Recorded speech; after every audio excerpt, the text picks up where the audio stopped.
السلام علیکم، میرا نام عبدالرحیم ہے۔ میں ایک سیریز بنا رہا ہوں مختلف احادیث کی کتابوں سے مختلف ٹاپکس پہ۔ تو امام ابو داؤد کی مجموعہ احادیث سے کچھ حدیثیں ہیں نماز کے ٹاپک پہ۔ اعوذ باللہ من الشیطان الرجیم، بسم اللہ الرحمن الرحیم۔ حدیث نمبر 404۔ ابن شہاب حضرت انس بن مالک رضی اللہ تعالیٰ عنہ سے راوی ہیں۔ وہ کہتے ہیں کہ رسول اللہ صلی اللہ علیہ وسلم عصر کی نماز پڑھا کرتے جبکہ سورج سفید، اونچا اور زندہ ہوتا تھا اور جانے والا بالائے مدینہ کی آبادی کی طرف جاتا اور سورج اونچا ہوتا تھا۔ ایک اور حدیث ہے، حدیث نمبر 405۔ زہری رحمۃ اللہ علیہ بیان کرتے ہیں کہ بالائے مدینہ کی آبادیاں 2 یا 3 میل تک ہوتی تھیں، اور کہا میرا خیال ہے یہ بھی کہ 4 میل تک ہوتی تھیں۔ ایک اور حدیث ہے، حدیث نمبر 406۔ جناب خسیمہ رحمۃ اللہ علیہ کہتے ہیں کہ سورج زندہ ہونے کا مفہوم یہ ہے کہ آپ اس کی گرمی و حرارت محسوس کریں۔ ایک اور حدیث ہے، حدیث نمبر 407۔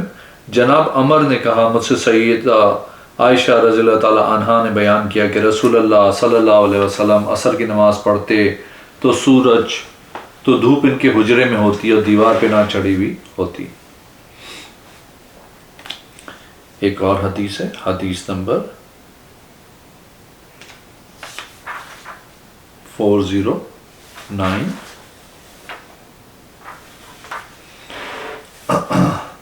جناب عمر بن سیرین سے روایت ہے، وہ عبیدہ سے اور وہ حضرت علی رضی اللہ تعالیٰ عنہ سے روایت کرتے ہیں، انہوں نے بیان کیا رسول اللہ صلی اللہ علیہ وسلم نے خندق والے دن کہا ان لوگوں نے ہمیں درمیانی یا افضل نماز عصر سے روکے رکھا، اللہ ان کی قبروں کو آگ سے بھر دے۔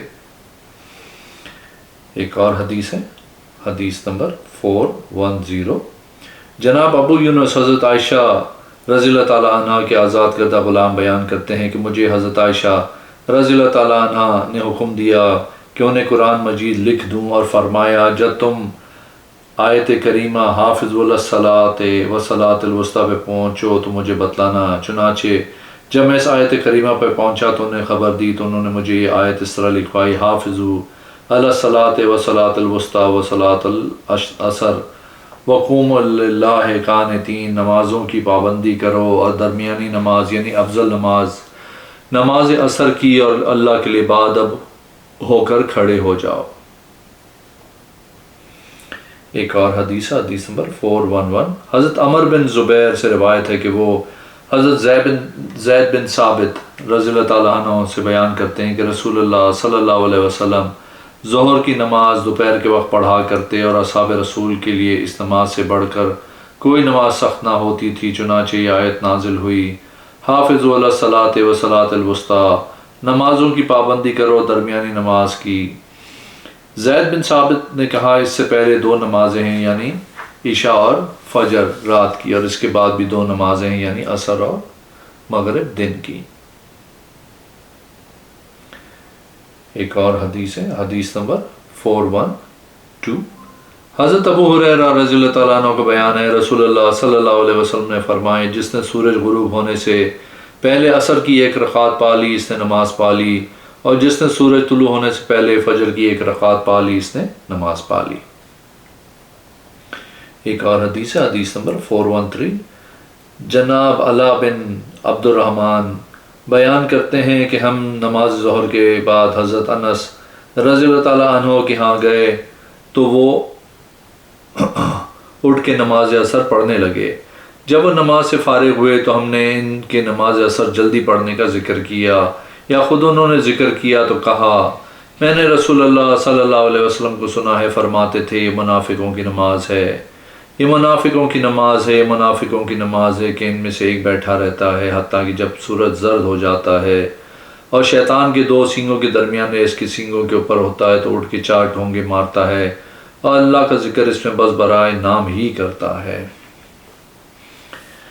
ایک اور حدیث ہے، حدیث نمبر 414۔ حضرت ابن عمر رضی اللہ تعالیٰ عنہ سے روایت ہے رسول اللہ صلی اللہ علیہ وسلم نے فرمایا جس کی نماز عصر فوت ہو جائے تو گویا اس سے اس کے گھر والے اور مال چھین لیا گیا۔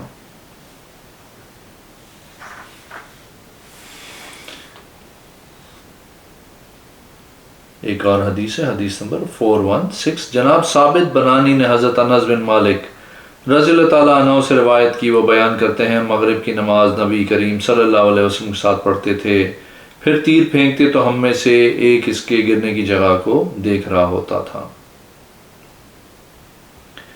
ایک اور حدیث ہے، حدیث نمبر 417، حضرت سلمہ بن عقوع رضی اللہ تعالیٰ عنہ بیان کرتے ہیں کہ نبی صلی اللہ علیہ وسلم سورج غروب ہوتے ہی نماز پڑھ لیا کرتے تھے، یعنی جب اس کی ٹکیا غائب ہو جاتی تھی۔ ایک اور حدیث ہے، حدیث نمبر 418، جناب یزید بن ابی حبیب مرثد بن عبداللہ سے روایت کرتے ہیں کہ حضرت ابو ایوب رضی اللہ تعالیٰ عنہ ہمارے پاس تشریف لائے، وہ سفر جہاد میں تھے، اور حضرت عقبہ بن عامر رضی اللہ تعالیٰ عنہ ان دنوں مصر کے حاکم تھے، تو جناب عقبہ نے نماز مغرب میں کچھ تاخیر کر دی۔ حضرت ابو ایوب کھڑے ہوئے، اے عقبہ یہ کیا نماز ہے؟ کہا ہم کام میں تھے۔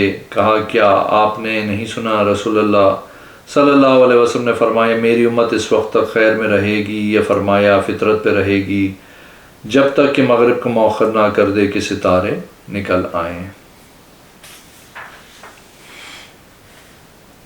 ایک اور حدیث ہے، حدیث نمبر 419، حضرت نعمان بن بشیر رضی اللہ تعالیٰ عنہ سے روایت ہے، انہوں نے کہا میں سب لوگوں سے بڑھ کے اس نماز یعنی نماز عشاء کے وقت سے باخبر ہوں، رسول اللہ صلی اللہ علیہ وسلم سے تیسری رات کا چاند ڈوبنے کے وقت پڑھا کرتے تھے۔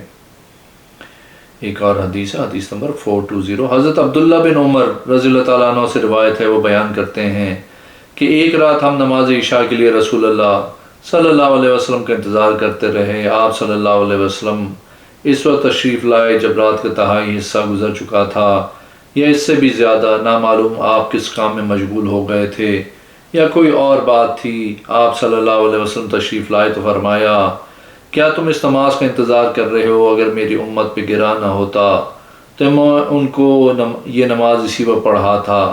پھر آپ صلی اللہ علیہ وسلم نے مؤذن کو حکم دیا تو اس نے اقامت کہی۔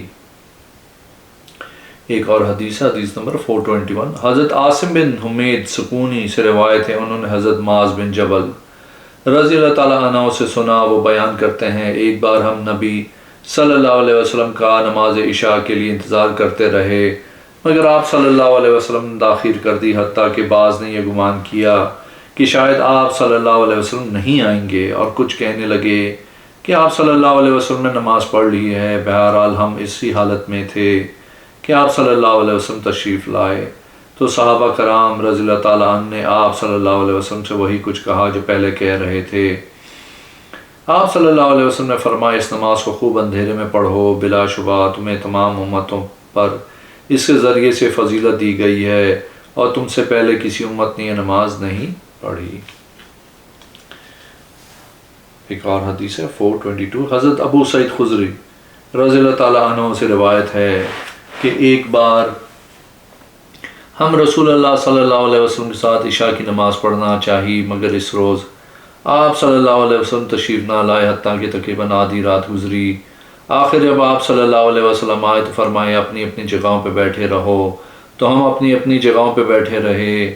آپ صلی اللہ علیہ وسلم نے فرمایا لوگوں نے نماز پڑھ لی اور اپنے اپنے بستروں میں جا سوئے، لیکن تم جس وقت سے انتظار کر رہے ہو نماز ہی میں ہو، اگر کمزور کی کمزوری اور بیمار کی بیماری کا خیال نہ ہوتا تو میں اس رات نماز کو آدھی رات تک مؤخر کر دیتا۔ ایک اور حدیث ہے، حدیث نمبر 423، ام المومنین حضرت عائشہ رضی اللہ تعالی عنہا سے روایت ہے، وہ بیان کرتی ہیں کہ رسول اللہ صلی اللہ علیہ وسلم فجر کی نماز پڑھتے اور اس کے بعد عورتیں اپنی چادروں میں لپٹی لوٹتیں تو اندھیرے کے باعث پہچانی نہ جاتی تھیں۔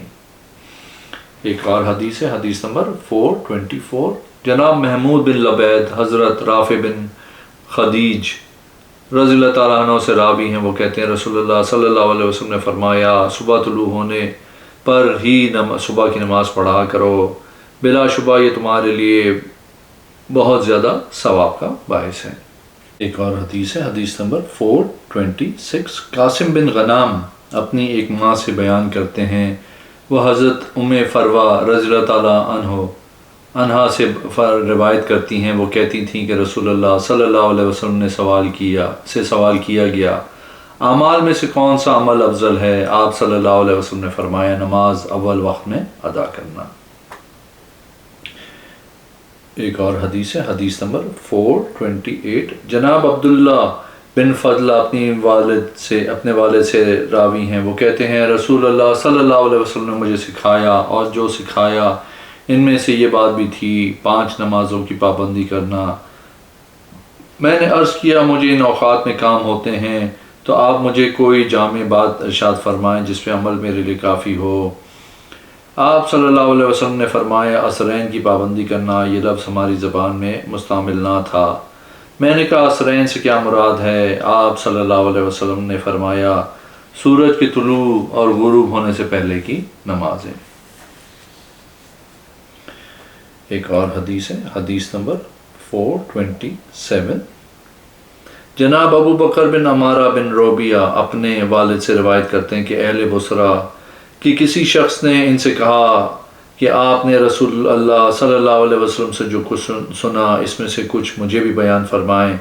تو انہوں نے کہا میں نے رسول اللہ صلی اللہ علیہ وسلم کو سنا، آپ صلی اللہ علیہ وسلم فرماتے تھے دوزخ میں نہیں جائے گا وہ آدمی جس نے سورج طلوع ہونے اور اس کے غروب ہونے سے پہلے کی نمازیں پڑھیں۔ کہا کیا آپ نے ان سے خود سنا ہے؟ 3 بار کہا، جواب دیا ہاں، اور ہر بار کہتے میں نے اسے اپنے کانوں سے سنا ہے اور میرے دل نے اسے یاد رکھا ہے۔ تو اس آدمی نے کہا میں نے بھی آپ صلی اللہ علیہ وسلم کو یہی فرماتے ہوئے سنا ہے۔ ایک اور حدیث ہے، حدیث نمبر 431، حضرت ابو ذر رضی اللہ تعالیٰ عنہ سے روایت ہے، انہوں نے کہا مجھ سے رسول اللہ صلی اللہ علیہ وسلم نے فرمایا اے ابو ذر اس وقت تیرا کیا حال ہوگا جب تجھ پہ ایسے حکام ہوں گے جو نمازوں کو مار ڈالیں گے یا یہ فرمایا ان میں تاخیر کریں گے۔ میں نے کہا اے اللہ کے رسول صلی اللہ علیہ وسلم آپ صلی اللہ علیہ وسلم مجھے کیا حکم فرماتے ہیں؟ آپ صلی اللہ علیہ وسلم نے فرمایا تم نماز کو اس وقت پڑھ لیا کرو، اور اگر تم اس سے ان کے ساتھ پاؤ تو ان کے ساتھ بھی پڑھ لیا کرو، یہ تیرے لیے نفل ہوں گے۔ ایک اور حدیث ہے، جناب عمر بن محمود اودی سے روایت ہے، وہ کہتے ہیں حضرت معاذ بن جبل رضی اللہ تعالیٰ عنہ ہمارے ہاں یمن میں تشریف لائے، وہ رسول اللہ صلی اللہ علیہ وسلم کی طرف سے عامل بن کے آئے تھے۔ عمر کہتے ہیں کہ نماز فجر میں نے ان سے تکبیر سنی، وہ بھاری آواز والے تھے، ان کو مجھ سے محبت ہو گئی تو میں نے انہیں مرتے دم تک نہیں چھوڑا حتیٰ کہ شام میں انہیں اپنے ہاتھوں سے دفن کیا۔ اس کے بعد میں نے لوگوں میں سب سے زیادہ فقیہ آدمی پہ نظر دوڑائی تو حضرت عبداللہ بن مسعود رضی اللہ تعالیٰ عنہ کے پاس آ گیا، ان کے ساتھ رہا حتیٰ کہ وہ بھی فوت ہو گئے۔ تو انہوں نے مجھ سے بیان کیا رسول اللہ صلی اللہ علیہ وسلم نے مجھ سے فرمایا تھا تمہارا کیا حال ہوگا جب تم پہ ایسے حکام مسلط ہوں گے جو نمازوں کو بے وقت کر کے پڑھیں گے۔ میں نے کہا آپ صلی اللہ علیہ وسلم کیا حکم فرماتے ہیں اے اللہ کے رسول؟ اگر مجھے ان حالات کا سامنا ہو؟ آپ صلی اللہ علیہ وسلم نے فرمایا نماز کو اپنے وقت پہ پڑھ لیا کرنا اور ان کے ساتھ کی نماز کو نفل سمجھنا۔ ایک اور حدیث ہے 433، سیدنا عبادہ بن صامت رضی اللہ تعالیٰ عنہ سے روایت ہے، انہوں نے بیان کیا رسول اللہ صلی اللہ علیہ وسلم نے فرمایا میرے بعد ایک وقت آئے گا تم پہ ایسے حکام مسلط ہوں گے جنہیں ان کے دیگر امور نماز سے مشغول رکھیں گے، وہ انہیں بے وقت کر کے پڑھیں گے، لہٰذا تم نماز کو بر وقت ادا کرنا۔ ایک آدمی نے کہا اے اللہ کے رسول صلی اللہ علیہ وسلم کیا میں ان کی معیت میں نماز پڑھوں؟ آپ صلی اللہ علیہ وسلم نے فرمایا ہاں اگر تم چاہو، اور سفیان کے الفاظ ہیں اگر وہ نماز ان کے ساتھ پاؤ تو ان کے ساتھ مل کے پڑھوں۔ آپ نے فرمایا ہاں اگر تم چاہو۔ ایک اور حدیث نمبر 434، حضرت قبیصہ بن وقاص رضی اللہ تعالیٰ عنہ کہتے ہیں کہ رسول اللہ صلی اللہ علیہ وسلم نے فرمایا میرے بعد تم پہ ایسے حکام آئیں گے جو نمازوں میں تاخیر کریں گے، تو ایسی نمازیں تمہارے لیے باعث اجر ہوں گی جبکہ ان کے لیے وبال ہوں گی، بس تم ان کے ساتھ مل کے پڑھ لیا کرنا جبکہ وہ قبلہ رخ ہو کے نماز پڑھیں۔ ایک اور حدیث ہے، حدیث نمبر 435۔ سیدنا ابو ہریرہ رضی اللہ تعالیٰ عنہ سے روایت ہے کہ رسول اللہ صلی اللہ علیہ وسلم نے جب غزوہ خیبر سے واپس لوٹ رہے تھے تو ایک رات بھر چلتے رہے حتیٰ کہ ہم کو نیند آنے لگی، تو آپ صلی اللہ علیہ وسلم آرام کے لیے اتر گئے اور بلال رضی اللہ تعالیٰ عنہ سے فرمایا آج رات ہمارا پہرا دینا بیان کرتے ہیں۔ پھر بلال کی آنکھیں بھی ان پہ غالب آ گئیں، یعنی سو گئے۔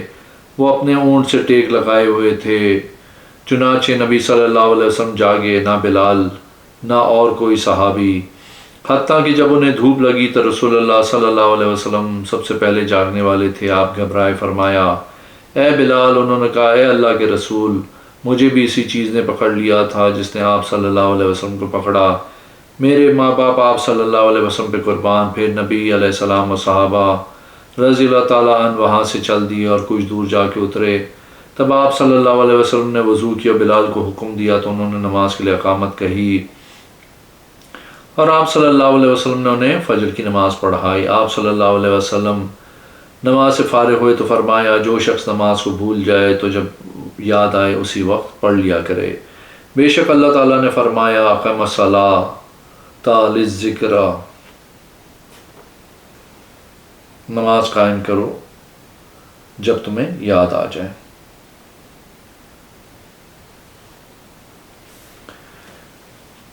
اگر آپ نے میرے چینل کو ابھی تک سبسکرائب نہیں کیا تو پلیز کیجئے، اس ویڈیو کو لائک کیے۔ اگلی ویڈیو میں انشاءاللہ حاضر ہوں گا۔ اللہ حافظ۔